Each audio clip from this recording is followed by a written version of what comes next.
Hey, so we're live. All right, here we go. I was just scanning through the little thumbnails of like when you look on the channel and it has all the pictures, and it's like, I've got to really call this out because I feel like I'm not being true to myself here, but YouTube's pretty rude about like what it picks as being the kind of like premiere visual from the video. Yeah, but I think it's optimized to be kind of like attention grabbing. But like the thing is, I was looking at it as I was just scanning through them, and I was like, good gravy, that is really intense. So anyway, here we are. We're in techniques and exercises in the second hub, and um, for today, what I'm going to read into is growing the capacity to feel and emotional containment. And then the next, we're going to move into some functional stuff. So I don't think I'm going to do it today. I don't think with how long it takes me to get through something, it's going to be practical to get to tapping, but really like a tool. So we're going to do a tool, and this is a tool I use a lot. It's really, really effective tapping.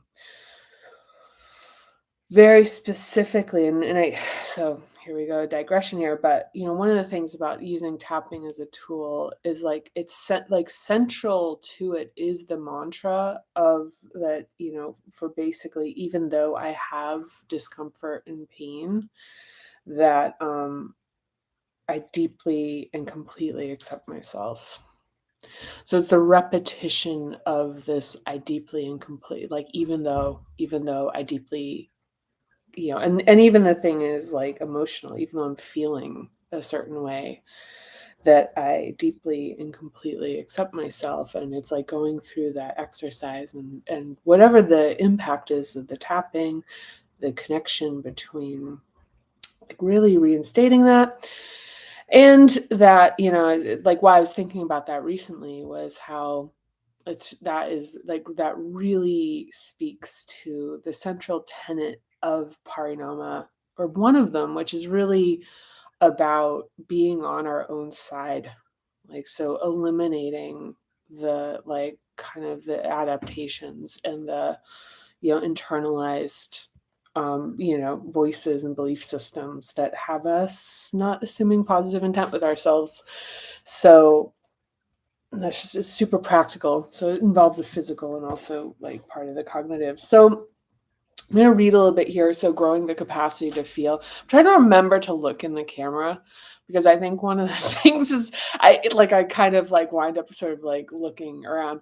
And one of the things about this is because one of the things about it is like really kind of maintaining eye contact with you. So yeah, I'm trying to do that. So here we go. Hi. So growing the capacity to feel. So pleasure is not time bound, has no goal, and is numinous, and as a result, surrendering to pleasure provides an important release from the intensity of working and living a busy life. As a counterbalance to intensity, enjoyment supports greater success and performance in all areas of life. Some folks often imagine the solution to unhappiness is more money, things, fun, and so called better people surrounding us. And although this may be true to a certain extent, if you can't enjoy the good things you already have, your capacity for pleasure does not grow just because you get better stuff. Yeah, it's really interesting because sometimes I'll really come into something as I'm working on materials and working with people and developing stuff for this, and I'll think, wow, that's really an important point. And then as we're reading it, coming across it and being like, yeah, it's in here. It's in here. Um, and these points, like a lot of, or these notions that are in here, um, they keep expanding in their relevance in a practice. And before this sound, before, and as a correction, I want to really make the point of saying that this is not a denouncement of getting more money. This is not a denouncement of getting like better stuff and being surrounded by better people. It's actually just making the point that it's like we want those things, but to really like what we want is how they're going to make us feel. And if we don't have the capacity to feel, which is like something you don't know that you don't have when you don't have the things. So expanding the capacity for pleasure and enjoyment, very important for all the things that we want to succeed and achieve. A lot of people can tell you, you fall into a lot of money, get a lot of fortune, like, whatever, win the sort of either literal or figurative lottery, and these realizations, come true. So, okay, where did I stop here? Yeah. And although yeah. Opportunities for enjoyment and satisfaction exist in everyday moments. It can be as simple as savoring a hard candy, smelling a flower, spending time with a pet, or reading a few pages of a book. But if you've not expanded your capacity for pleasure, the enjoyment of getting more things is like trying to fit 2 gallons of water into a 1 gallon pail. It pours in for an instant, but doesn't get fully experienced as it spills over. We grow our container by finding and experiencing pleasure in the simple things in life. And so even as I'm reading that thing, it's like smell a flower, eat a candy, like pet your cat or whatever. I think in a really important point here, because that can seem that like that type of advice, like to enjoy simple things and then creating a list of simple things. Um, that can really be like that reads to me kind of joyless. And the point is that the point I think I would have hoped to have made more effectively here is it's like seeking out that little pinprick of joy in that moment where you like look and you're like, oh my gosh, that's really beautiful, and leaning into it. Like being like, oh, that this is this thing I'm hunting is this like delight, and that it comes in a little moment, and to like literally lean into it. And that's, I mean, the thing is, it's kind of like, oh, that's really beautiful. And hey, what's this? And hey, what's that? And it's like, no, no, no, we're trying to expand this thing, or that feels really nice to hear that. And like spend a little time with that feeling. Somebody says something, you're like, I like how it feels to like be told that. And even when, people say nice things to me, one of the changes, I guess, in response that I've made is I tell them that it feels really good. I say, "It feels really you saying that feels really good to me. Thank you." And that's also, I mean, we're gonna about to get into a little bit more of this, but, like, really acknowledging that, and also, I don't know if it's in here, but I think it was Kurt Vonnegut who said, "Whenever something really nice is happening, like, make note of it. Say, 'This is really wonderful.'" Like, really emphasize it and grow that. So it's not like, like the thing of like smell a flower. It's like not like to me that sounds like it's prescriptive. It's like go have a hard candy and savor it and go smell a flower. It's more like find those little glimmers of your own that like kind of like kind of speak to you, not like like a list of somebody else's. It's it's like a really subtle thing, but I think I don't know, it strikes me as kind of important to point out. So, our belief about pleasure fits within the vessel we provide for it.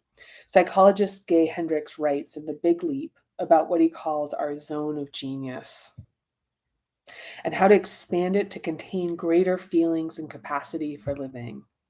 Really recommend this book, The Big Leap.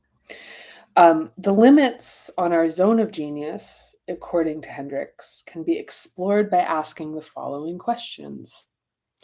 Do you keep yourself comfortable by deflecting compliments, criticizing yourself or others, and sabotaging relationships with conflict or worry?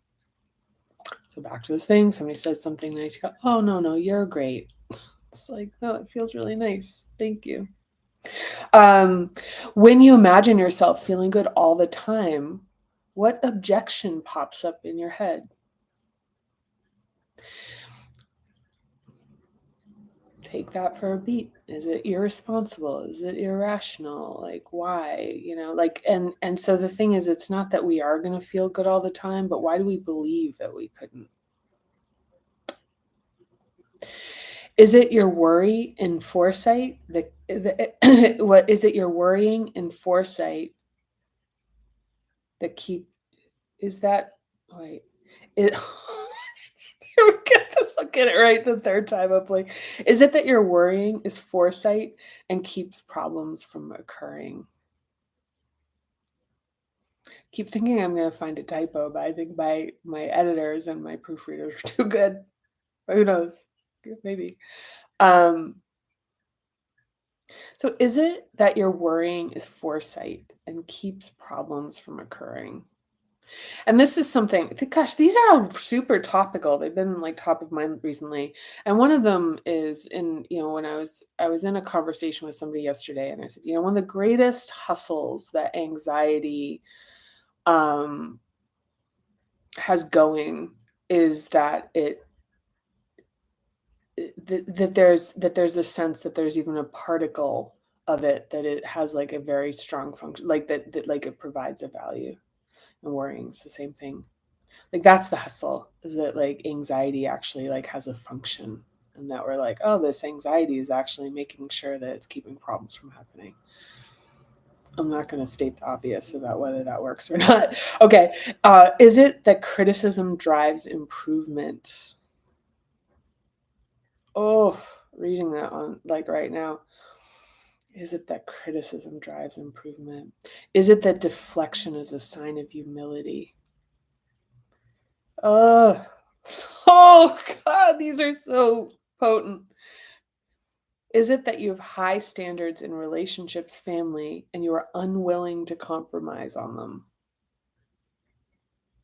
Mm, each one of those could, like, launch 1,000 ships for real. Yeah. Take a moment with each of these questions and notice how you oh my god, I think we found it, a typo.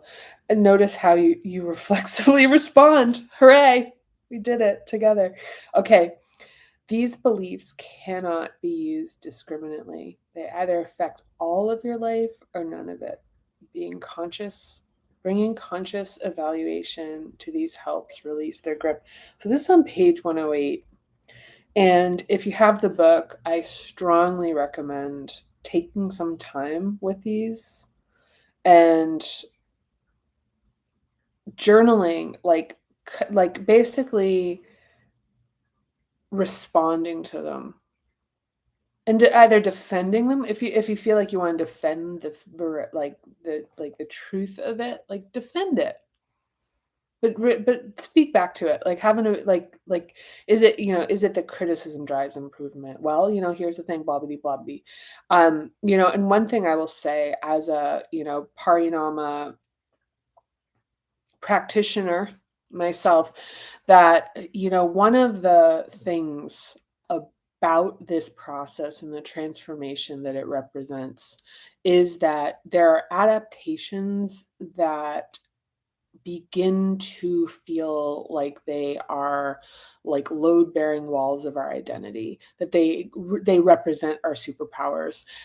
One example for me would be working to a point of obliteration, like working so hard and working under tremendous pressure and working with like this notion of trying to like outrun failure. And yeah, yep. And like so this thing about working in this way.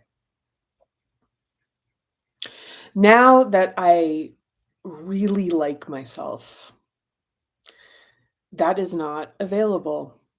Which might seem like, wow, well, that's not good if as far as like a success principle of being able to like outwork everybody.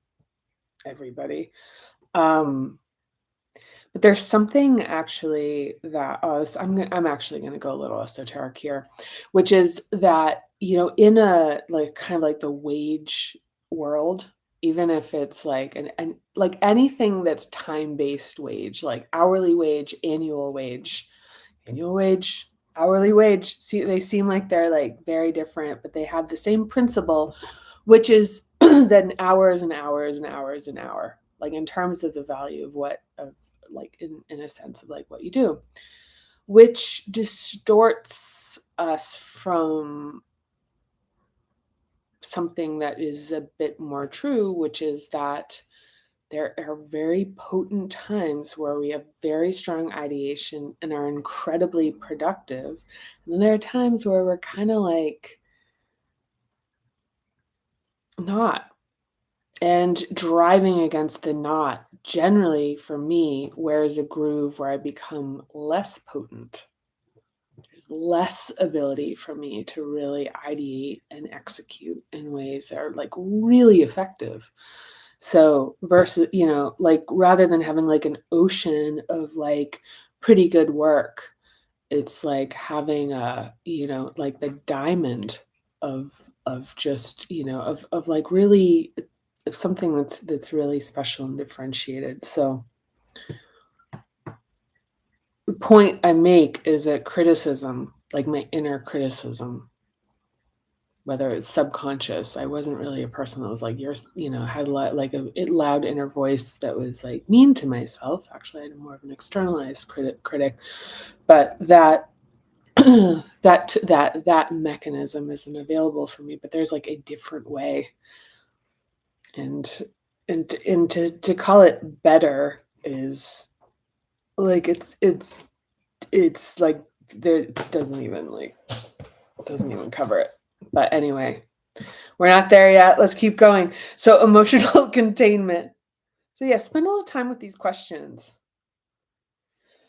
Because also part of what we're doing with Parinam is we're kind of like we're we're teasing apart the hairball, like, of this stuff just being like, "This is reality," and realizing that we have constructed a reality through our reflexes of early programming, the belief systems we've associated with it, and then we project those into the world responds to those, and then it just reinforces our notion of what reality is. So those reflexes get more entrenched, and there's more of a sense of permanence, and that loses us, that separates us even further from knowing. It's very malleable, which is a very nice thing.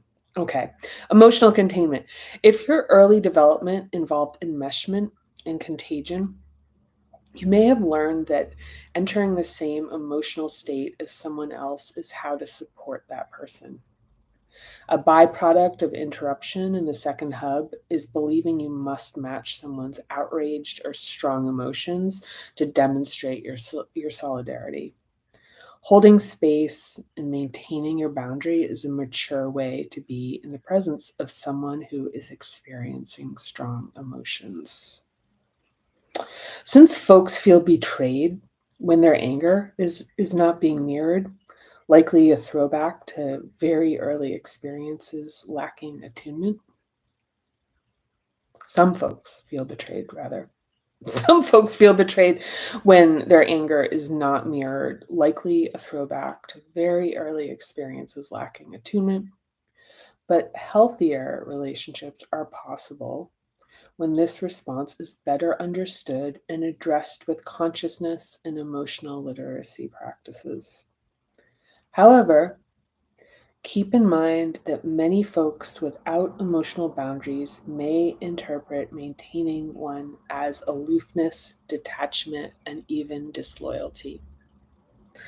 One technique that can feel a bit goofy can be done in a private place until you try it is to use your hands to form an invisible pod around your body to represent your emotional boundary.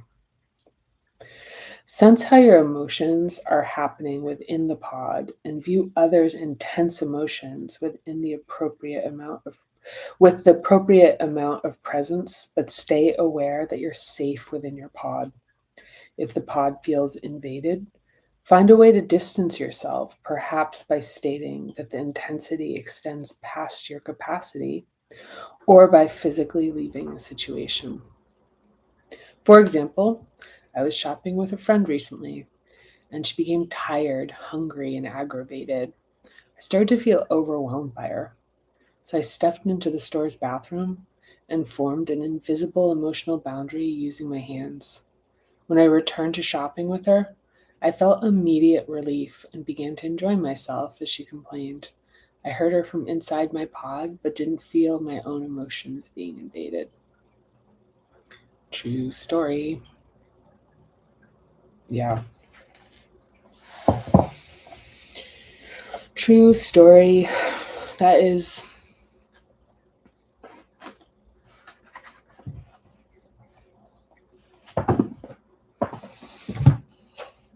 Mhm.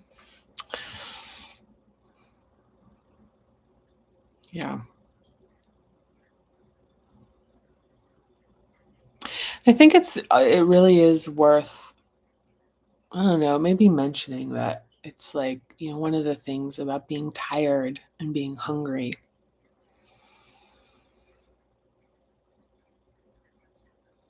as far as like being like super first hub kind of feelings, that these things just, they kind of lower our defenses in a sense, and bring us back to needing. And so being patient with it in ourselves, doing our best to, manage it, but also the boundary when there are folks who are not particularly interested in, or even capable in the moment of being responsible for that, right? So, anyway, thank you for coming along. I'm going to wrap it up for right now. I'll see you next time when we'll do some tapping together. Thank you for liking. Thank you for watching. Any comments get answered. I'm just absolutely so grateful for you. See you soon. Bye.